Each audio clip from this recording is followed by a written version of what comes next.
এসব তুমি কি বলছো বাবা?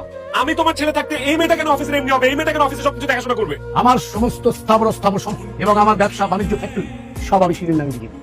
বাবা তুমি এসব কি বলতেছো? Are you out of your mind? আপনার বাবা ঠিকই বলছে। আপনার বাবার যত সম্পত্তি ছিল সব এখন আমার নামে। এই অফিসের এমডি আমি। আচ্ছা কি যেন একটা বলতেন আপনি আমাকে? ফকিন্নির বাচ্চা ছোট। এখন তো ফকির আপনি। যান রাস্তায় রাস্তায় ভিক্ষা করেন। আমি আপনাকে এই অফিসে আর কোনো দিনও দেখতে চাই না। যান গেট লস্ট। দাঁড়ান, আপনি এই বাড়িতে ঢুকেছেন কোন সাহসে?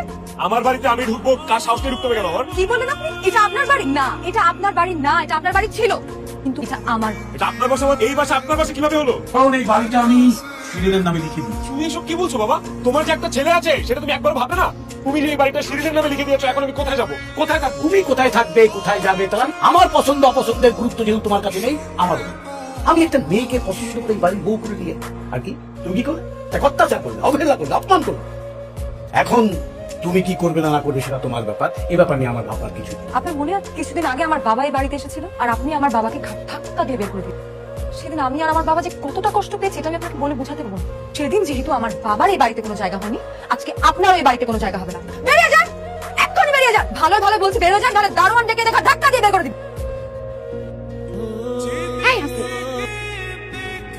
তোমার কি মাথা খারাপ হয়ে গেছে নাকি তুমি পাগল হয়ে গেছো? এই দিনে দুপুরে তুমি রাস্তার মধ্যে ভেবে শুয়ে আছো কেন? শুধু দিনে না, কালকে সারা রাত আমি রাস্তায় ঘুমিয়েছিলাম। হোয়াট? তুমি সারা রাত রাস্তায় ঘুমিয়েছো? But why? কারণ আমাকে বাসা থেকে বের করে দিয়েছে।